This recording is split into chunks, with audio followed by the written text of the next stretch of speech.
Hey there, and welcome to a Clean Bill of Wealth podcast. I'm your host, Galen Nuttall. Thanks for joining me today. This is a podcast where I cover topics of importance for Canadian physicians, sometimes financial and sometimes other aspects of life like health and well-being and relationships and side hustles. And if you haven't already, be sure to go to galenhelpsdocs.com to join the free Financial Literacy Challenge for Canadian physicians. That's at GALEN helpsdocs.com. Be sure to check it out, and if you've already done it, be sure to fill out the form at the end where you can claim your free prize after having completed the modules. That's a place online where I answer a lot of the top questions I get behind closed doors around financial planning for physicians. I cover a lot of the misconceptions and mistakes that I see people making, so be sure to check that out. And now on with the show. All right, welcome everyone to this episode of a Clean Bill of Wealth podcast. I am your host, Galen Nuttall, and today I am joined by Dr. Michelle Hilscher, who is a behavioral scientist at BEworks. And we met at a conference a couple years ago, and I don't know if I ever told you this, but it was a conference all around financial planning, and I wasn't really looking forward to it, to be honest, because a lot of times those can be really dry and like very heavy on strategies and numbers, but the theme was like behavioral economics, and it was very much into the behavior of individuals. So I was super excited to see that on the agenda. And I found your talk very fascinating. It's a subject I'm very fascinated by. So thank you so much for joining me today. Well, thanks for inviting me. I'm pleased to be here. Yeah, thank you. And I mean, it's just, I find this area just so fascinating, and I can talk about it all day, but I definitely want to be like, get to the root of a couple different things that I find very interesting in how it pertains to financial planning. And so maybe to get it started, it would be if you could give us a big picture view of, what does it entail to be a behavioral scientist with the area of expertise of behavioral economics? Like, what does that mean? How do you spend your time? Like, what kinds of things are you up to? Yeah, great question. So behavioral economics is coming out of course, an academic kind of tradition. And it's kind of funny because I went through psychology at the University of Toronto. I was completing a dissertation there, and, many years of kind of being involved in that type of academic scholarship. And yeah, I'd never heard of behavioral economics. It was actually only when I left academia and kind of went into more of a consulting gig out of school that's where I learned that there's actually this applied discipline where you're taking insights about psychology, how people make decisions, and applying them in the context of business challenges. Things like, how do you get people to save more? Or how do you get people to understand that, they need to think about risk, and they need to make sure that they have the right type of insurance, or, they need to work and get a will set up, for instance. So that's what really interested me. And the day-to-day of this kind of work is, I guess, it's eclectic, it's diverse, but it all boils down to human behavior. So I find that it's an exercise in pattern recognition where I can work in many industry challenges and see similar types of human behavioral patterns. So I can tell stories about things I've learned by studying people who make decisions about, medical decision making, how that might even match up with things that we're seeing when people make decisions about their finances. So I think that's something that's quite interesting. No, and I like, I find it interesting that you kind of found your way into this, like not necessarily while you were in the trenches of academia, but actually when you left it. So that's very interesting. And I feel like it's something that's really taking off. That's the sense I get around, when I'm going to conferences, when I'm, looking up, trainings I'm doing, I just see more of it popping up, which I'm very happy to see, because early on, when I became an advisor, I was very interested in looking at what are the things that I can help clients control that will have the biggest impact on success.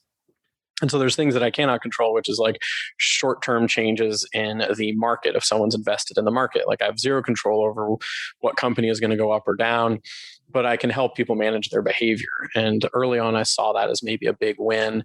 And that's a big part of what I promote to people is like figuring out how much you need to put away and then putting a structure in place that you're putting it away.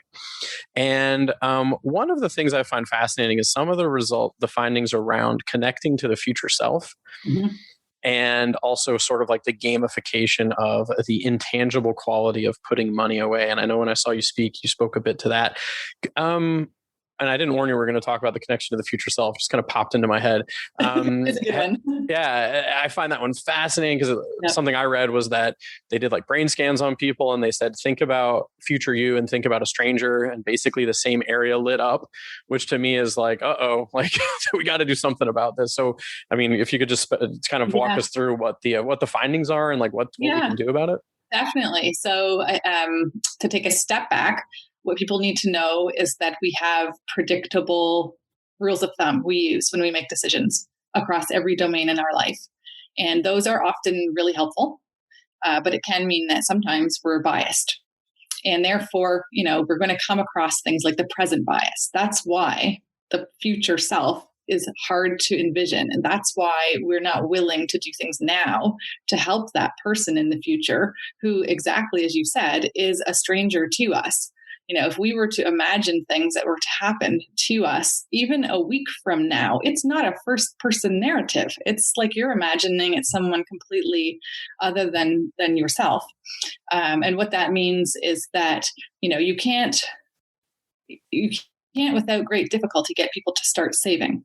And if they do save, they feel like just because they've started saving, that's enough. And they don't need to be generous savers, for instance. So we've done research looking at how do you help people to set up the right type of savings infrastructure for themselves through an app. And we read a lot of the literature, and there's, certainly documented in the literature that people should look at. It's like an aged, morphed face. So you can like input your photo and it'll age your picture. You're looking at yourself, and then you're making the decision of how much off of your weekly pay, your monthly pay is going to get moved into savings. And you're going to be more generous if you've looked at that aged face. And we thought to ourselves, well, I wonder if there are other ways to do it. Do we need to have people looking at an aged face? Maybe it's not as difficult as all that. Maybe we don't need a technology platform to support that. Maybe there's something you can do individually, such as journaling or writing a letter to the future self. So those are important activities. And the key is to make sure you ask yourself the right questions.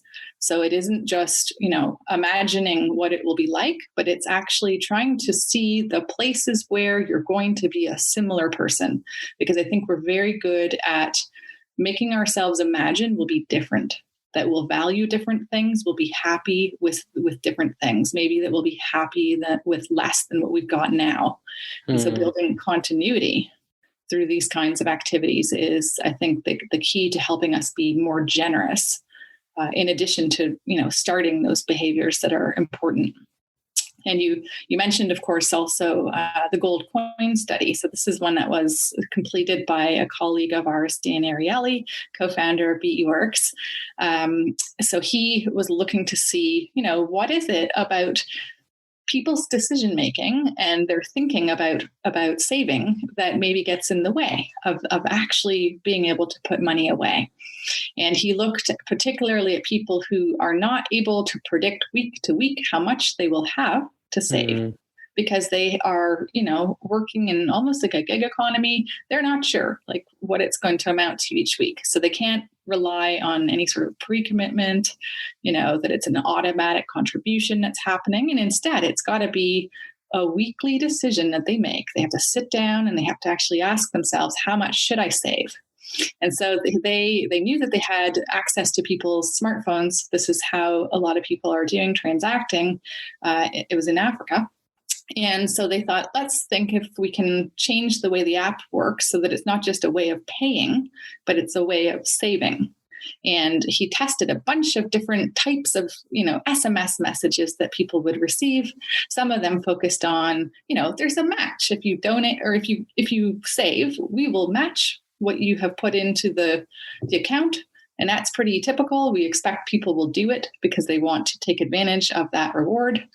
Other conditions were kind of like a guilt trip, like, it's as if the SMS has come to people from their children, mommy, daddy, don't forget to save. So they tested to see if that would work. And they also had this very quirky gold coin condition, which was, something that went along with this digital kind of experience. It was actually a physical coin the size of the palm of your hand. It was, a plastic disc that's painted to look as if it's gold. And people would simply scratch off for every week that they save around the edges of the coin. They would just scratch off that, yep, they did save. So they could see over time how many times they've managed to put some money away.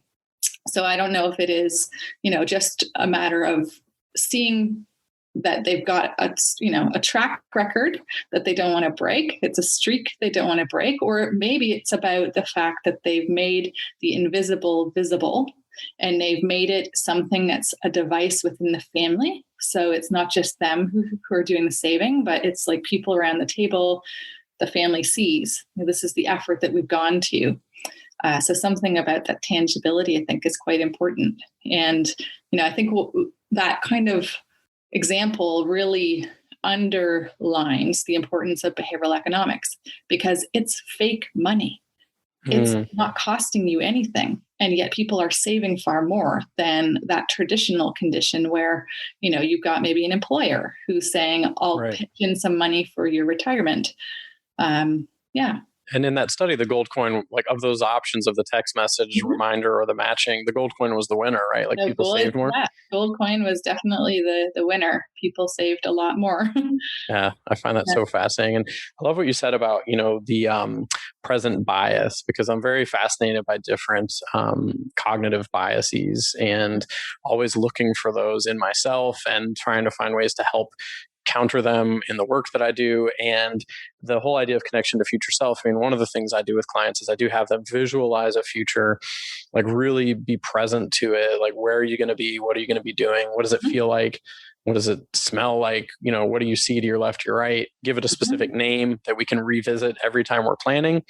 And I enjoy that a lot, because I feel like it is taking a step back and really looking at it. Now, what you said about people and their future selves are convincing themselves that they'll be content with less, or somehow life is going to change. I definitely have seen this a lot, where someone who's like an incredibly active, busy person in their life around work and friends and kids and everything will say, oh yeah, when I retire, I'm just going to slow down. I'm not going to do much. I'm just going to sit around, sort of thing. And I'll say, I'll kind of look at that and say, is there any evidence that that's what you're going to do? Yeah. Because right now you can't. Like, I've literally sat with people who can barely sit still long enough to be in a meeting, who say, no, when I retire, life will be different. I'm going to sit around. I'm not going to go places. I'm not going to do much. And it's like, if I just took it at face value, maybe I'd put together a plan for them where that would be enough. But I'm also looking at, is this a reasonable expectation of the future for them? And in this case, I don't think it was. So we worked on that a little bit. Like, do you really think you're going to change that much to be content with less? And so it's an important part of the conversation. That's very interesting. I think it also taps into, this atypicality neglect that people have. Lots of big words there, but really what it means is that we focus on what has been typical for us, and that is what we expect will persist. And we don't put any attention into the things that could go wrong.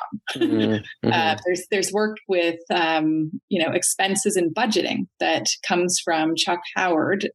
He has gone through and studied at UBC, and he looks at when people are considering credit and they're getting a credit card, what do they think their spending behaviors will be like? And he's found this rampant atypicality neglect, where people assume that they're not going to use the card a whole lot. When it comes to budgeting on a weekly or a monthly basis, they're focused on those usual expenses like groceries, and they're not expecting that there's going to be a vet bill, or that someone's dropping by for dinner and they didn't expect that to happen. And so something that we recommend is that, people, they do a pre-mortem and they actually assume that there will be these atypicalities, and they do put attention onto them and build them into the financial plans that they've got. That way they're taken account of. And, in those situations where people maybe worry or expect that they will get off track, to build a plan to get back on track, as opposed to just assuming that, you'll somehow be able to summon the willpower to do that in the moment. Oh, for sure. And that's definitely common for me when it comes to budgeting. I mean, even my wife and I, before I became an advisor, our advisor asked us to go budget. Mm-hmm. We went, we budgeted, we said, we're going to have this much left over every month. But then the next month we needed new snow tires. And so we're like, never mind, we don't have that left over. And then the next month something else happened. And we said, never mind, we don't have that. So at the end of the day, we just stopped working with the planner, because we're like, we might as well just stop here, because our budget never persists. Like, there's always these anomalies. And so I've definitely taken a different approach to budgeting since then, to see what works for different people have different personalities when it comes to that. Most of my clients just say, look, tell me what I need to put away to be where I want to be, and like, let me do what I want with the rest. And that works with, I'd say, the vast majority of my clients, where some people, yes, they want to sit down and they want to put it all in an Excel spreadsheet, but other people say, look, tell me how much I have to put away. Let's set that up to be an automatic thing, and then I'll just do what I need to do with the rest of it. And that's usually where I end up with people. Yeah, sounds about right. Yeah, I think it's somewhat. So I'm glad I've gotten there, because it was really one of my first clients where they're like, we don't really do budgeting. And I find, and I could be way off here, but I find that if someone isn't a budgeter when I meet them, they're not likely going to become one, at least not consistently, unless there's some real tangible way of doing it differently, or some real motivation to do it. Because what I find is that, and the other last thing I'll say about budgeting is, like, what I find is a lot of people think they can't start planning until they have their budget figured out. Mm-hmm. But I mean, people for whom it takes years to get a budget figured out, and then they just put off planning. And because they think they have to have this thing, ready before they can do it. And I'm always like, don't wait until you have a budget figured out, because that might take forever. Yeah, no, I think that's true, actually, of a lot of different behavioral challenges that I've worked on, where there's an assumption that people need to kind of have the motivation, or they have to have the bare minimum to get started. And I think an interesting finding out of psychology is really that often, if you can just get that first little tiny step to happen, the motivation comes from that, even if it never existed in the first place. People have this desire to feel like their behavior represents who they are and what they value. So if you get that first step started, then things will go from there, I think, and the motivation builds. That's definitely what I've experienced, for sure. Like, I will oftentimes tell people, start somewhere and we'll flex. I call it flexing the muscle, like flexing that savings muscle. Yeah. Like, start somewhere, and then over time you'll get used to it. We'll increase it. And it may not, it may not make perfect mathematic sense, but it just seems to start working out for people as we start doing it. Then they revisit it. How much closer are we to our goal now than we were before? How much more do we need to put away to get to that goal? And it just builds. And I mean, that's been my approach. Maybe not in my first couple of years, because I was following a bit more of a standardized, you got a budget, then you got to do this. Now I'm much more flexible around people's path to just saving the right way and, protecting against what can go wrong. Mm-hmm. And one thing I'd love to know is, like, what got you personally interested in behavioral economics? Like, you said that you kind of stumbled into it, but like, you've certainly spent a lot of time on it. Like, I imagine there's got to be a level of personal connection or passion going on there to spend so much time and effort to really become an expert in this field. Yeah, so I started off in grad school studying something that, reflecting back on it, was pretty abstract. I was looking at how people reason through logical syllogisms, so 3-part logical arguments, and looking to see if, what people believe about the world maybe makes it difficult for them to see the logical structure of an argument. Very non-applicable. And I knew while I was in grad school that I really wanted to solve real world problems. So I started to do kind of some consulting on the side while I was in school. I looked at all sorts of stuff, like how people interact with industrial design products, and how they learn to use things, and how they relate to artwork. And then out of school, I landed a job with a consulting agency in Toronto, little one, that do governance consulting within the pension industry. And all of a sudden I was, helping to rethink how investment committees or boards operate. What are the ways that they govern and make decisions? And there was a real interest from those clients of mine, like, what are the biases that maybe are blocking decision making amongst group members? And so that's where I learned about behavioral economics. And at the same time, I felt like, I was looking for a place where I could do the full scientific method. So not just, here are some insights, but I also really wanted to find a place where I could do experiments and testing, because that's really, I think, partly what is neglected when we talk about behavioral economics. It's not just the ideas, but also let's have a framework where we can test hypotheses and see if we're right or wrong. So lots of opportunities to run little experiments in business is what attracted me to BEworks. And that's what I am doing much of the time, is helping to think about, how do we test something like, this strategy for getting people to save more, or this approach to, having people think about the climate and make changes to their, to their homes. So we work in lots of different industries, but yeah, that's sort of the path that I took, is desire to solve problems in the real world.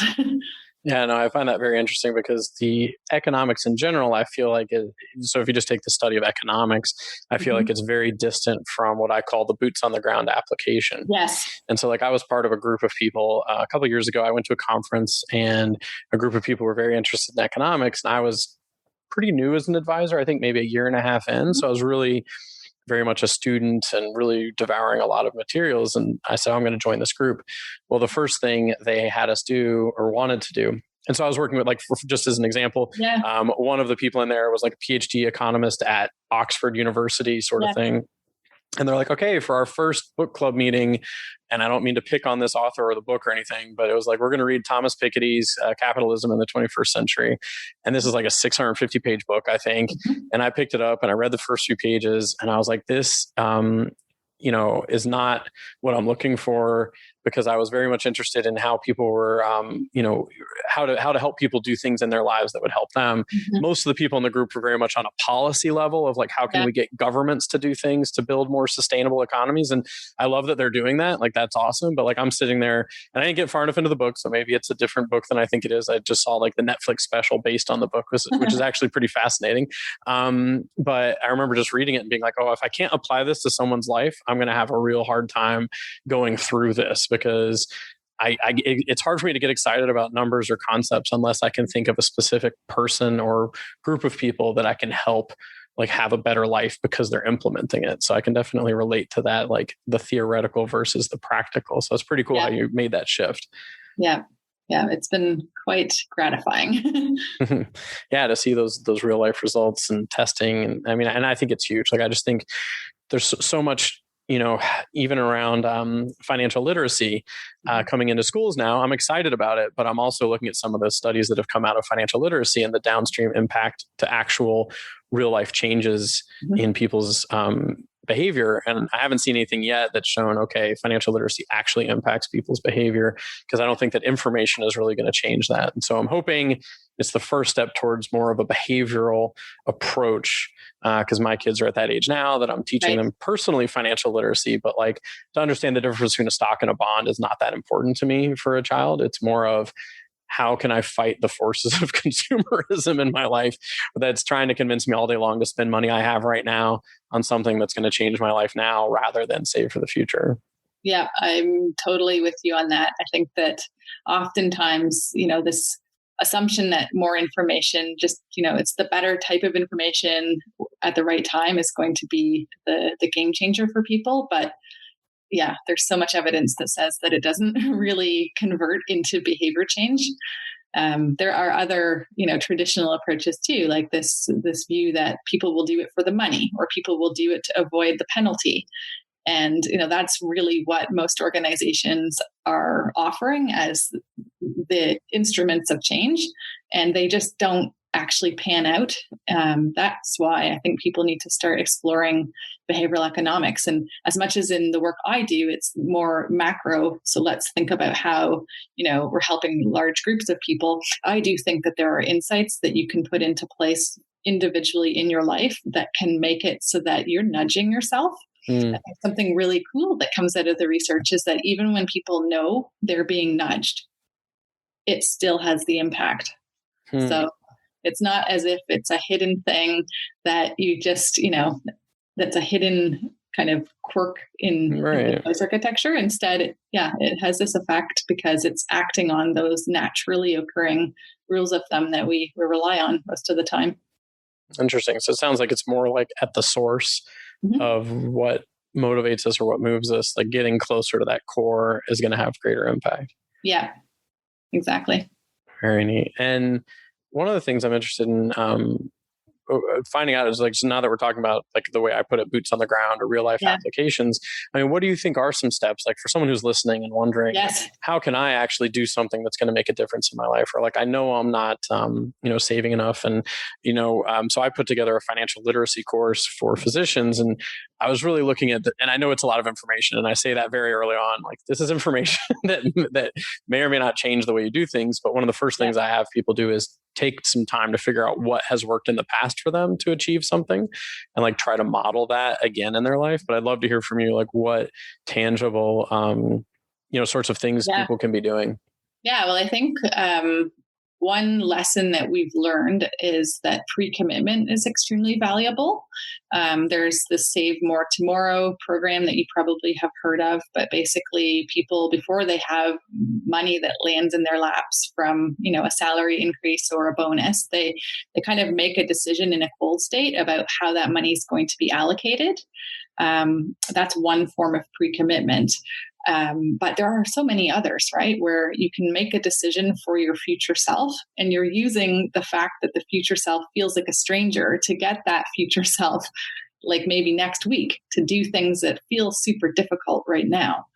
An example could be, write down the questions that you're going to want to have a conversation about with your advisor, and give that advisor the questions so that you're pre-committing to that conversation, to that next meeting. Otherwise, in a week or in 2 weeks, it'll be really easy to turn away from having that conversation. So that could be, one thing that I would recommend is trying to use pre-commitment wherever you can.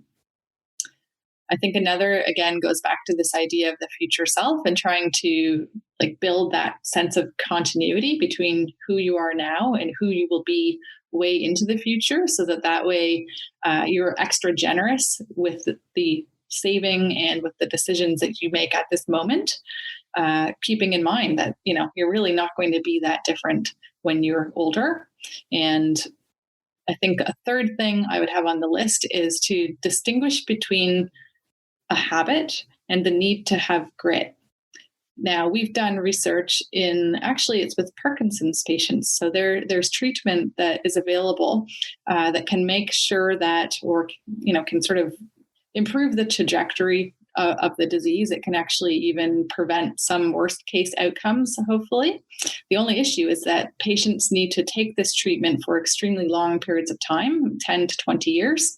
And when they are, taking the treatment, it doesn't actually feel different in the moment. If they go off of the treatment, they don't have any sort of increase in symptoms that would make them want to go back on track.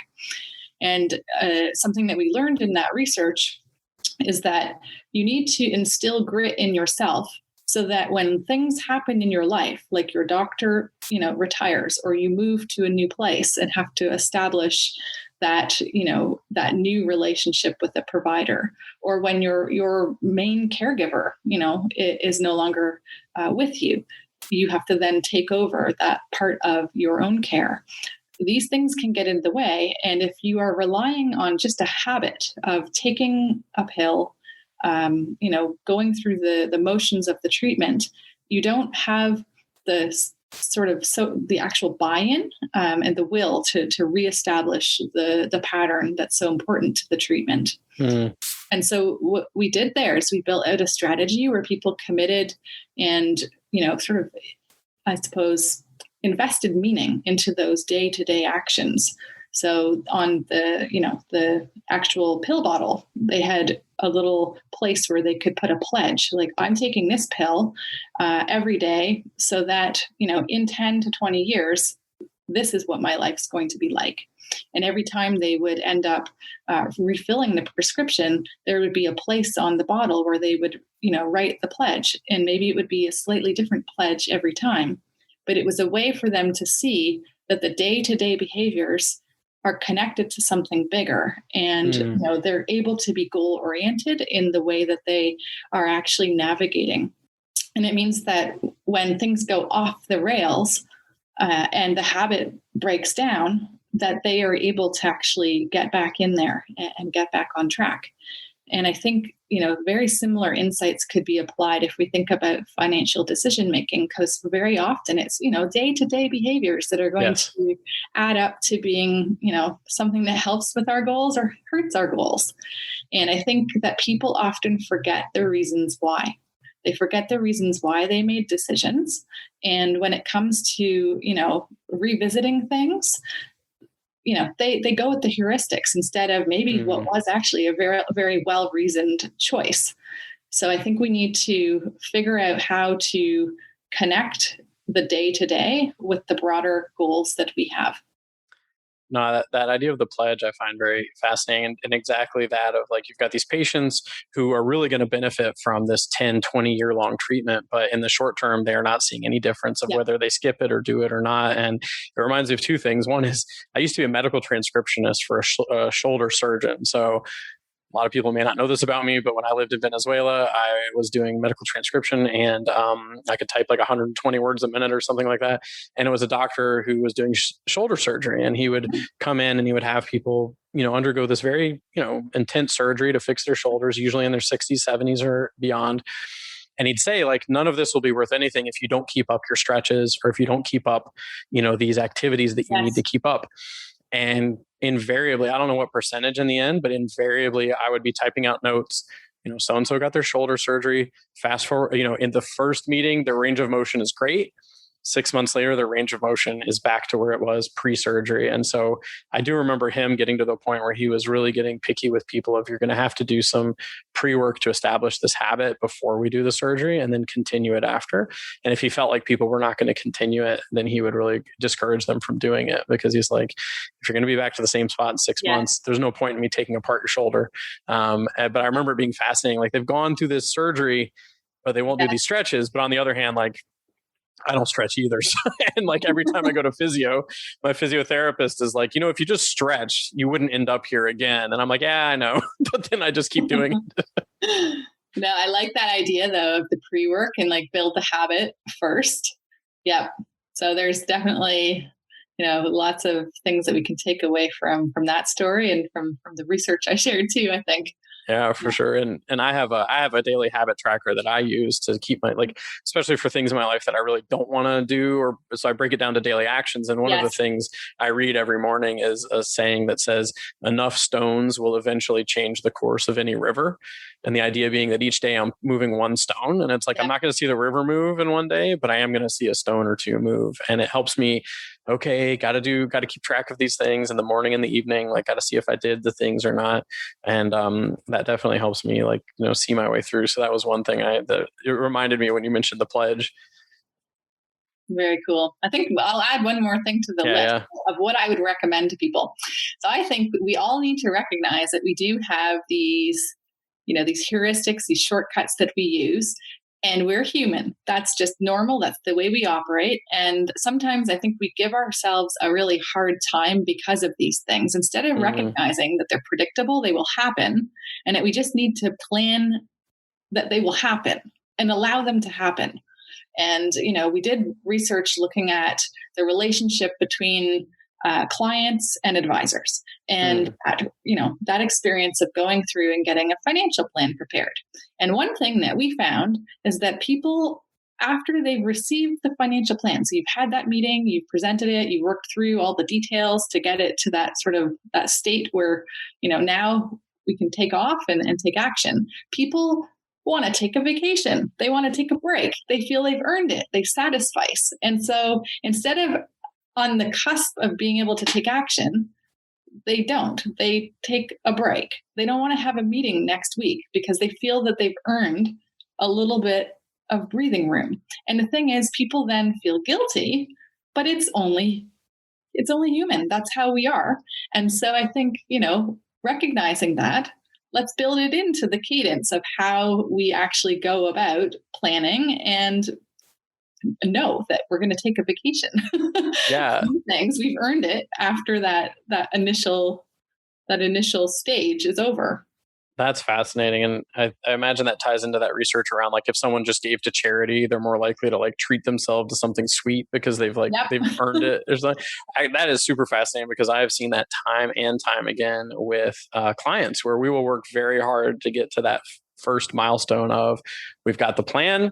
Yep. Here's the next step of actually taking the action. And that is where a lot of people drop off. A lot of people. And so what you're telling me is definitely making me reflect on the cadence of those meetings, or actually just allowing for it like you've done. Because it is like in the beginning, it's like you need to send me some statements and maybe I need to talk to the accountant. And like there's a lot of activity and a lot of work on my end. And then we come out with this plan that's going to work if they implement it.